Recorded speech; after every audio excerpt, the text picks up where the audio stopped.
नमस्कार। पिछले वीडियो में मैंने अकबर की सीरीज में 1576 तक की कहानी को यानी हल्दी घाटी के युद्ध तक की कहानी को समझा दिया था। आज उससे आगे की कहानी यानी कि अकबर के पश्चिमोत्तर भारत की विजय और अकबर के दक्षिण भारत के विजय को आपको समझाने आया हूं। देखिए, इतिहास में किसी भी चैप्टर को अगर पढ़ने जाए ना तो हर चैप्टर को पढ़ने का एक उद्देश्य होना चाहिए। हर चैप्टर, किसी भी चैप्टर को आप जैसे पढ़ते हैं तो अकबर को पढ़ते समय आप ये पढ़ते हैं अकबर ने हल्दी घाटी का युद्ध कब जीता, अकबर ने पानीपत की लड़ाई कब जीती, अकबर ने ठट्टा की विजय कब की, अकबर ने दक्षिण भारत की विजय कब की। ये इतिहास को पढ़ने का सबसे गलत तरीका है कि सिर्फ और सिर्फ डेट याद किए जा रहे हैं, इसमें लड़ दिया, उसमें लड़ दिया, इसमें जीत लिया, उसमें हार लिया। ये नहीं करना है। हर चैप्टर को पढ़ने का एक उद्देश्य होना चाहिए। तो अकबर को पढ़ने का भी एक उद्देश्य ये है कि मुगल साम्राज्य का सुदृढ़ीकरण कैसे हुआ। ये जो मुगल वंश आकर के भारत में बाबर ने स्थापित किया, ये इतना मजबूत कैसे हो गया, ये उद्देश्य है अकबर को पढ़ने का। क्योंकि जो मुगल वंश बाबर स्थापित करके गया था भारत में, वो अपने रंग पर आता है, यानी अपनी पूरी मजबूती, एक सुदृढ़ प्रशासन जो प्राप्त करता है वो अकबर के शासनकाल में प्राप्त करता है। इसीलिए ये क्वेश्चन पूछता है, मैं मजाक में नहीं बता रहा हूं, इसीलिए क्वेश्चन पूछता है कि भारत में मुगल वंश का वास्तविक संस्थापक कौन है, तो आप कहेंगे अकबर। पूछेगा सिर्फ संस्थापक कौन है, तब तो आप बाबर को बता देते हैं, लेकिन पूछेगा वास्तविक संस्थापक कौन है तो आप कहते हैं अकबर है वास्तविक संस्थापक, न कि बाबर। क्योंकि अकबर ने, आप देखिए मैं यहां पर सीमा बनाया हूं अकबर की, भारत का ये जो इलाका है, भारत, ये जो भारत का हिस्सा आज आप देखते हैं, इस भारत के हिस्से में आप देखें कि ये भारत से बाहर जो आज इलाका पड़ता है, यानी काबुल, ये काबुल लिखा है ना, काबुल अफगानिस्तान तक, ये सीमा थी अकबर की। देखे राज्य करने की ये पूरी सीमा थी।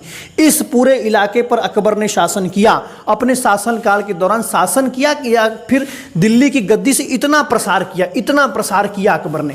तो आप समझिए इस बात को कि अकबर को पढ़ने का सिर्फ और सिर्फ एक उद्देश्य होना चाहिए, वो ये कि मुगल वंश सुदृढ़ कैसे हो गया, मुगल वंश ने भारत में किस तरह से अपने पांव पसार लिए। तो इसके लिए मैंने आपको अकबर के बहुत सारे विजय अभियान मैंने पहले बता दिया, जिसमें गुजरात का विजय अभियान शामिल था, मालवा का शामिल था, कलिंजर का शामिल था, राजस्थान के सारे शामिल थे, हल्दी घाटी तक समझा दिया।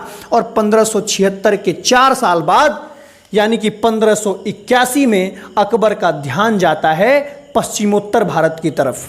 पश्चिमोत्तर भारत की तरफ जाता है। पश्चिमोत्तर भारत क्या था, तो देखो किसी भी नक्शे में जो बाएं तरफ का हिस्सा होता है वह पश्चिम का हिस्सा होता है, यानी ये हिस्सा पश्चिम है, ये हिस्सा कौन सा है, पूरब है। ये पश्चिम, ये पूरब, ऊपर के हिस्से को उत्तर बोलते हैं, नीचे के हिस्से को दक्षिण बोलते हैं। तो ये पश्चिम, ये उत्तर, तो ये कोना क्या हो गया, पश्चिम प्लस उत्तर, और मिलाकर के हो गया पश्चिमोत्तर। तो मिलाकर के क्या हो गया, पश्चिमोत्तर, यानी इस वाले इलाके को हम पश्चिमोत्तर बोलेंगे। तो अकबर ने पश्चिमोत्तर भारत पर अभियान किया, यानी पश्चिमोत्तर भारत को जीतने की कोशिश किया। यह मुगल वंश के सुदृढ़ीकरण का काम चल रहा है, मुगल वंश का प्रसार हो रहा है भारत में और भारत के कुछ हिस्सों में, भारत के इन इलाकों में। तो पश्चिमोत्तर भारत 1581 में पहला अभियान पश्चिमोत्तर भारत का कहां किया गया, काबुल में किया गया। वही काबुल जहां पर आज तालिबान का कब्जा हो चुका है, वही काबुल जो अफगानिस्तान की राजधानी है आज, उसी काबुल पर पहला अभियान 1581 में किया गया। उस समय वहां का शासक था काबुल का, जिसका नाम था हकीम मिर्जा। हकीम मिर्जा वहां का शासक हुआ करता था। अकबर वहां पर अभियान किया और हकीम मिर्जा की एक बहन थी बख्तुन निशा को वहां का सूबेदार बना दिया। हकीम मिर्जा को हरा दिया अकबर ने, हकीम मिर्जा को गद्दी से उतार दिया और वहां का सूबेदार नियुक्त किया, किसको, बख्तुन निशा को, जो इसी हकीम मिर्जा की बहन थी, इसी की बहन थी। बख्तुन निशा को सूबेदार नियुक्त कर दिया और बख्तुन निशा को भी बाद में गद्दी से उतार करके मानसिंह को सूबेदार नियुक्त कर दिया, अपने भतीजे को सूबेदार नियुक्त कर दिया, यानी जोधाबाई के भतीजे को, यानी मानसिंह बुआ करता था ना, जोधाबाई को बुआ थी ही उसकी, तो अकबर का भी भतीजा हुआ। तो अकबर तो इस मानसिंह का फूफा था, तो मानसिंह को क्या किया, वहां का मुख्यमंत्री टाइप का आदमी बना दिया, सूबेदार बना दिया, कहां का, काबुल का। और एक क्वेश्चन इससे और पूछता है आपसे, क्या कि मानसरेट नाम का जो पुर्तगाली था, मानसरेट नाम का पुर्तगाली अकबर के किस अभियान में अकबर के साथ गया था, तो आप कहेंगे काबुल के अभियान में। ये काबुल का अभियान 1581 का ख़त्म हुआ, इसको याद कर लेना। दूसरा अभियान किया गया कश्मीर के इलाके में। ये ऊपर वाला का तो पहाड़ी इलाका लद्दाख वाला, इससे कोई मतलब खास था नहीं अकबर को, लेकिन कश्मीर का जो काम वाला इलाका था, श्रीनगर वाले के आसपास का इलाका था, उस पर अभियान किया गया अकबर के द्वारा। कब? 1585 और 86 में। 1585 और 86 में अभियान किया गया अकबर के द्वारा अभियान किया क्या गया, करवाया गया। किसके नेतृत्व में करवाया गया? भगवान दास और कासिम खां के नेतृत्व में। अकबर ने भगवान दास और कासिम खां के नेतृत्व में, यानी भगवान दास और कासिम खां को एक सेना की टुकड़ी के साथ भेजता है कश्मीर की विजय पर और कश्मीर के अभियान पर। और उस समय कश्मीर का शासक हुआ करता था यूसुफ खां। यूसुफ खां के विरुद्ध अभियान होता है, यूसुफ खां को हराया जाता है, हरा करके कश्मीर पर कब्जा कर लिया जाता है मुगलों के द्वारा, शाही सेना के द्वारा कब्जा कर लिया जाता है कश्मीर पर। लेकिन इसी यूसुफ खां का एक पुत्र था यकूब खां। यकूब सन ऑफ यूसुफ खां मैंने लिख दिया है, देखो। इस यकूब ने बाद में विद्रोह कर दिया, लेकिन विद्रोह का कोई बहुत खास असर नहीं दिख पाया और विद्रोह को कुचल दिया गया। किसके द्वारा? अकबर के द्वारा। अकबर के द्वारा इस विद्रोह को कुचलवा दिया गया। अब दिल्ली की गद्दी पर जो बैठा है इतना बड़ा राजा, उसके खिलाफ आप छोटा सा विद्रोह करके क्या कर लेंगे? तो यह यकूब के विद्रोह को कुचल दिया गया। और इससे एक क्वेश्चन पूछता है क्या, कि जो अकबर के साथ बिरबल घूमता था ना, बिरबल, जिस अकबर बिरबल की आप कहानियां सुनते हैं, उस बिरबल की मृत्यु कब हुई थी? वो बिरबल कब मरा था? तो आप कहेंगे किसी पश्चिमोत्तर भारत में यूसुफ जाई जाति जो थी, यूसुफ जाई जाति, ये यूसुफ खां आदमी है, ये यूसुफ जाई जाति है। इस यूसुफ जाई जाति जब पश्चिमोत्तर भारत में विद्रोह में लगी हुई थी, उस विद्रोह को कुचलने के लिए बिरबल को अकबर ने भेजा था। बिरबल को भेजा था, विद्रोह गया था दबाने बिरबल, खुद ही बिरबल दब गया, यानी खुद ही बिरबल क्या हो गया? मर गया। ये बिरबल मर गया यूसुफ जाई जाति के विरुद्ध अभियान करने में। ये क्वेश्चन पूछता है कि बिरबल की मृत्यु कब हुई, तो आप बता देना यूसुफ जाई जाति के विरुद्ध अभियान को दबाने गया था, खुद ही दब गया। तो ये खत्म हुआ काम कब? 1585 से 86 के बीच में। कश्मीर जीत लिया गया, काबुल जीत लिया गया अकबर के द्वारा। 81 में काबुल जीता गया, 85 में कश्मीर जीत लिया गया। उसके बाद अब आगे आए तो ये ठट्टा की विजय को पढ़ते हैं। ठट्टा ये ठट्टा इलाका इधर था, इधर ये सिंधु नदी यहाँ से बहती है, ऐसे आकर अरब सागर में गिरती है। ये ठट्टा का इलाका था। ठट्टा इलाका, ये वाला इलाका ठट्टा है, देखो इधर के गुजरात के बगल में। तो ये ठट्टा वाला अब तो पाकिस्तान में चला गया है। ये ठट्टा का इलाका था, पश्चिमोत्तर भारत का इलाका था। ठट्टा की विजय करवाई गई अकबर के द्वारा। कैसे करवाई गई, जरा ध्यान से समझना, इस बात को ध्यान से समझना। ये 1591 की बात है, 1591 की बात है। अकबर ने क्या किया? अकबर को ठट्टा जीतना था और ठट्टा पर उस समय शासन कर रहा था जानी बेग। जानी यस पापा यहाँ पे शासन कर रहे थे ठट्टा पर। और जानी बेग जब शासन कर रहा था, जानी बेग, तो ये जानी बेग को कंट्रोल करने के लिए, इस जानी बेग को हराने के लिए, यानी ठट्टा पर विजय करने के लिए अब्दुल रहीम खान खाना को कहाँ पर नियुक्त किया गया? मुल्तान में। मुल्तान का गवर्नर बना दिया गया, मुल्तान का सूबेदार बना दिया गया। मुल्तान का सूबेदार किसको बनाया गया? अब्दुल रहीम खान खाना को बनाया गया अकबर के द्वारा। अकबर ने मुल्तान पर नियुक्त कर दिया किसको? अब्दुल रहीम खान खाना को। और नियुक्त करने के बाद बोला कि बाबू अब्दुल रहीम खान खाना, बेटा अब्दुल रहीम खान खाना, आपको मुल्तान का गवर्नर मैंने बना दिया, आप ये ठट्टा को जीत करके मुझे दीजिए, इस जानी बेग से इस ठट्टा को छीन लीजिए, ये ठट्टा को छीन लीजिए, बलोचों का दमन कर दीजिए, यानी कि पूरा सिंध प्रदेश जीत करके मुझे दे दीजिए। अब्दुल रहीम खाना ने ठीक वैसा काम किया और 1591 में ठट्टा की विजय कर ली। 1591 में ठट्टा को जीत लिया गया। किसके द्वारा? किसके द्वारा? मुल्तान के गवर्नर अब्दुल रहीम खान खाना के द्वारा। अब्दुल रहीम खान खाना कौन था? अकबर के खान बाबा का बेटा, बैरम खां का बेटा था, जो बाद में अकबर का बेटा बन गया। तो इसके द्वारा जीत लिया गया क्या? ये ठट्टा जीत लिया गया। और 1595 में तो इसने कमाल कर दिया, कमाल कर दिया। कठियावाड़ जीत लिया, बलोचिस्तान जीत लिया, मकरान जीत लिया, सब कुछ जीत लिया, पूरे पश्चिमोत्तर भारत को रौंद दिया इस अब्दुल रहीम खान खाना ने। अब्दुल रहीम खान खाना ने 1595 आते आते 1591 में कमान सौंपी गई। 4 वर्षों के बीच इन 4 वर्षों में अब ये अब्दुल रहीम खान खाना ने पूरा सिंध प्रदेश को रौंद दिया। कहां तक? अरब सागर तक। कठियावाड़ जीता, बलोचिस्तान जीता, मकरान जीता, सब जीत गया। अब सिर्फ जीत करके यानी अकबर का शासन 1595 में, इस 1595 में अकबर का शासन आप देखें कि हिंदू कुश पर्वतमाला से लेकर के अरब सागर तक हो गया। ये अरब सागर इधर है, अरब सागर इधर बहता है। बहता क्या है? अरब सागर है इधर, और नदी थोड़ी ये बहेगा। अरब सागर ये है, इधर हिंद महासागर है और इधर बंगाल की खाड़ी है, बे ऑफ बंगाल है। तो ये अरब सागर से लेकर के इधर आप देखें हिंदू कुश पर्वतमाला तक ये पूरा कब्जा हो गया। किसका?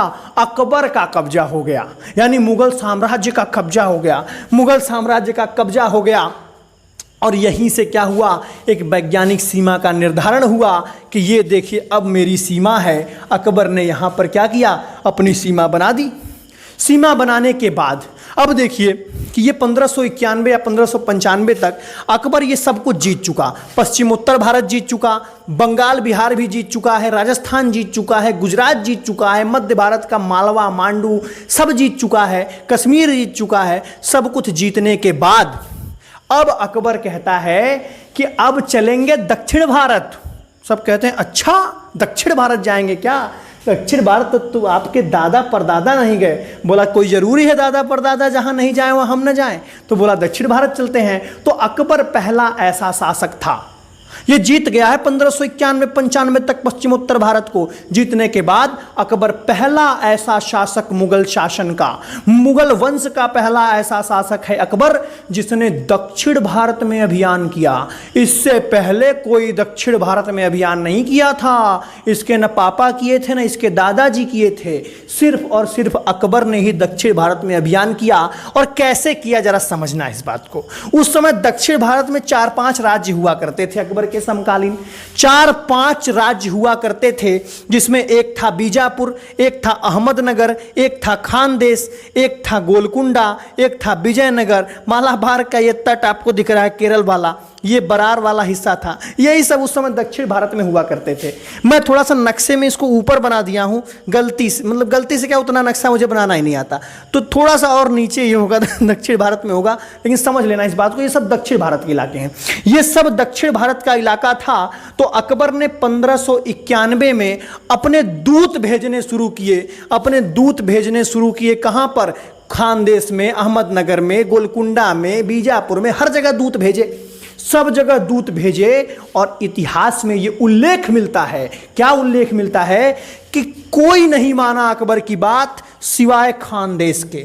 खानदेश वालों ने मान लिया ये बात, खानदेश के राजा ने बात मान ली और खानदेश तो अकबर के कंट्रोल में आ गया। लेकिन ये सारे के सारे, ये अहमदनगर नहीं आया, बीजापुर नहीं माना बात, गोलकुंडा नहीं माना बात, ये सब बात ही नहीं माने अकबर की।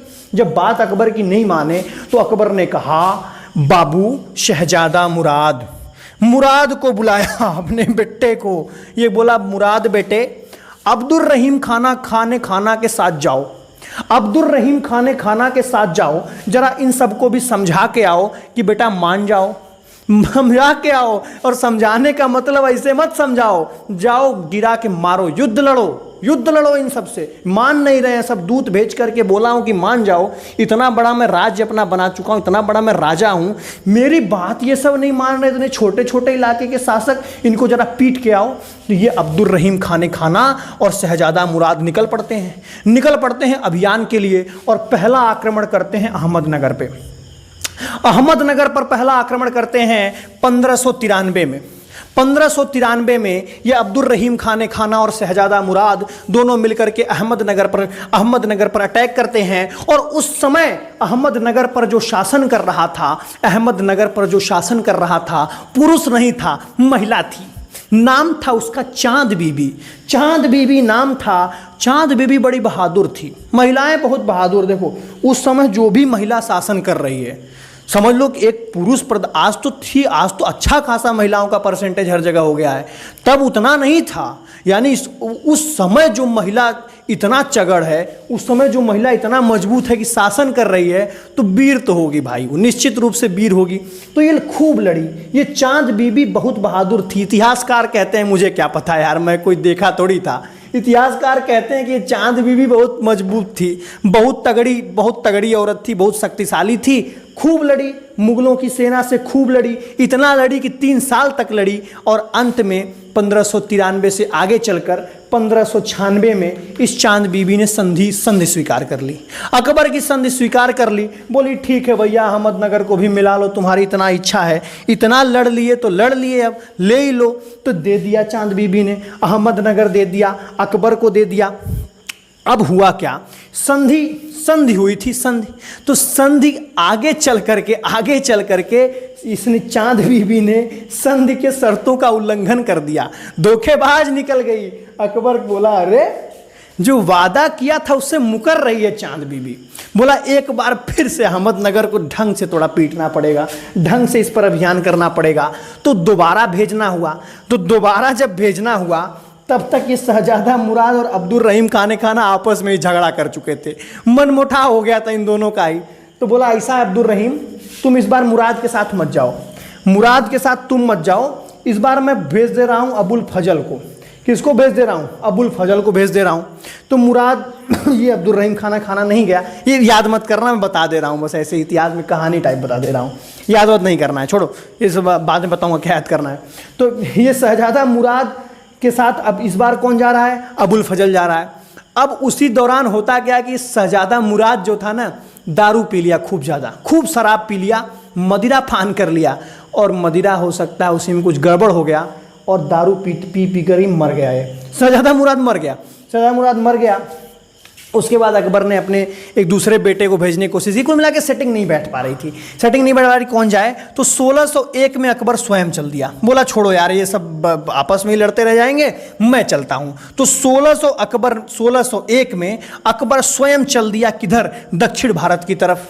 तो दक्षिण भारत की तरफ अकबर जब स्वयं चल दिया तो चल करके अकबर ने तो कई इलाकों को जीता, जिसमें से सबसे पहला इलाका असीरगढ़ का किला इतिहासकार ये बताते हैं, मैं तो देखा नहीं हूं, तो असीरगढ़ का बताते हैं बहुत धन धान्य संपन्न था, बहुत खजाना मिला असीरगढ़ में, इतना खजाना मिला कि पूछो मत। और इतिहासकार ये भी लिखते हैं कि अकबर ने असीरगढ़ के किले को तो सोने की चाबी से खोला असीरगढ़ के किले को, और असीरगढ़ के किले को खोला। बुरहानपुर जीता अकबर, अहमदनगर जीता, बरार को जीता, सब जीत करके अपनी सीमा कुछ ऐसी बना ली। देखो इधर पश्चिमोत्तर भारत पूरा कवर, इधर खानदेश कवर दक्षिण भारत का, अहमदनगर कवर, बरार कवर, ये सब नहीं जीत पाया भाई अकबर, झूठ नहीं बोल रहा हूं मैं, जीत ही नहीं पाया। ये देखो इधर देखो, अहमदनगर लपेटे में आ गया, खानदेश तो था ही लपेटे में, बरार भी लपेटे में आ गया, ये सब लपेटे में आ गए, बुरहानपुर लपेटे में आ गया, अहमदनगर अब लपेटे में आ गया। बड़ा राजा चल रहा है तो भाई को सब लपेटे में आना ही है। उड़ीसा सब कब्जे में है ही है, बंगाल बिहार कब्जे में है। तो ये पूरी सीमा देखो अकबर की। यही कारण है कि दक्षिण भारत विजय करने के बाद तो अकबर ने कहा यार अब तो नाम में कुछ चेंज मांगता है, अपने नाम में चेंज मांगता है। बोले क्या? तो बोला अब से हमको भी बुलाओ सम्राट।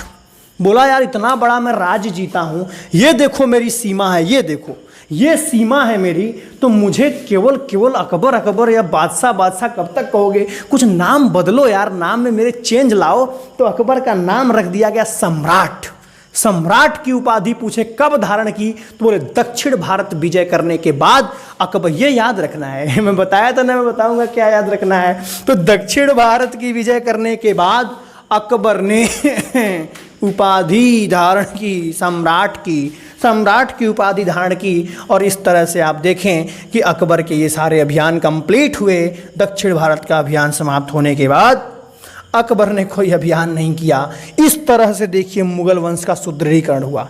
उसके पहले मैं बहुत सारे अभियान आपको समझाया, जिसमें आप देखे कि राजस्थान जीता, गुजरात जीता, मध्य प्रदेश का इलाका जीता, बंगाल बिहार जीता, ये सब जीता। आज समझा दिया कि पश्चिम उत्तर भारत कैसे जीता, ठट्टा कैसे जीता, काबुल कैसे जीता, इधर का इलाका समझाया, कश्मीर कैसे जीता, दक्षिण भारत कैसे जीता, ये सब समझा करके ऐसे इसने क्या कर लिया, अपना साम्राज्य बना दिया। और साम्राज्य जब इतने दिन तक चलाया अकबर, तो कोई प्रशासनिक व्यवस्था रही होगी ना, कोई धार्मिक नीति रही होगी ना, कोई राज्य की नीति रही होगी ना, कोई अर्थव्यवस्था रही होगी, सब कुछ रहा होगा ना इस पूरे बड़े साम्राज्य में। ये सब भी आपको समझाना पड़ेगा मुझे, तो ये कल वाली वीडियो में समझा दूंगा। आज ये लिए बस इतना ही ठीक है, इतना काफ़ी है। मुगल वंश का सुदृढ़ीकरण और मुगल वंश का वास्तविक संस्थापक अकबर है, इस बात को आप ध्यान रखेंगे। मैं चलता हूँ, क्या करने क्यों बताऊँ कल बताता हूँ। प्रशासनिक व्यवस्था के बारे में, अर्थव्यवस्था वगैरह सब कुछ समझा दूंगा कल, टेंशन ना लो।